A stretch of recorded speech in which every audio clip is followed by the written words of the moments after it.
January is usually the toughest month for many Kenyans who, ironically, end the previous year on a high note in pomp and style. Yet, just as the festive season comes to an end, so does the joy of merrymaking. The reality of facing the first 31 days of January strikes with bills to pay and not very prepared minds. KTN's Joy Doreen Bira now speaks to Kenyans on how prepared they are to face a month many wish was way shorter. January. People have the mentality that January never ends. But is it because they've overspent throughout December, or is it because they've poorly planned? In many societies, the fruits of the year's hard work and sweat are celebrated during the Christmas season and climaxed with the joy of making it to a new year. But just as fast as the new year is welcomed, so does the reality of renewed hard work begin. Experts have termed it the pseudo-scientific syndrome. School fees, loan repayment, shopping, rent, car insurance, fuel costs, and more tend to depress many as early as the second day of the new year.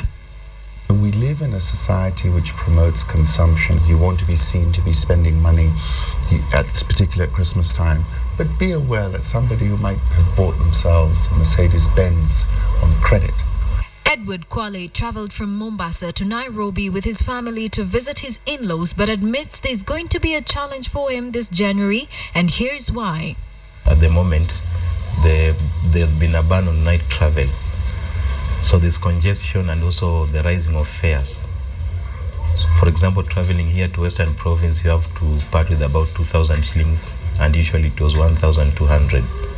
On the other hand, his sister-in-law has a daughter who performed excellently in the just-released KCPE exam results and hopes to enroll to a school of her choice. We're expecting that she'll be going to a good secondary school, and of course, we'll spend a lot of money on her.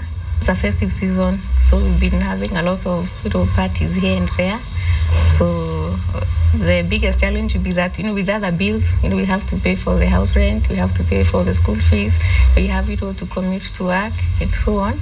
Financial advisor at Reach Management, Ali Kansachu, advises that knowing January comes every year with the same recurring blues, there is need to prioritize. The way to split your life is into needs and wants. Okay, so needs are what do you need to survive? Whether you're an individual or a family, what are the basic needs, right? You got to feed your family.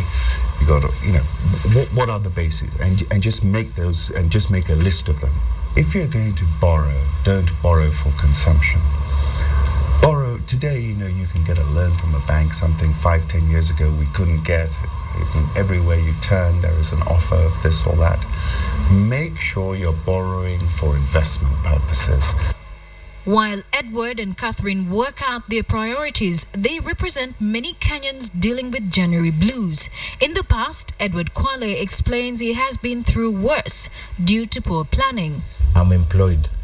My employer pays me on the 20th of December. So by the time I'm hitting January 1st, I've already spent the cash 10 days before. So counting January starting from the first date to the 31st, it becomes hectic because I have no cash with me and I have to wait up to the month end of January again to have. The difference between success and failure is getting ahead of your issues and dealing with them before they start to blow up in your face, which obviously, given the types of issues you raised, car insurance, school fees, those are issues that can blow up in your face. And for people who are struggling at this point in time for expenses they knew were of this nature to come, this really is something that really is not a good place to be in.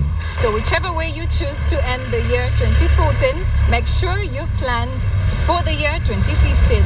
For KTN, I am Joy Doreen Bira.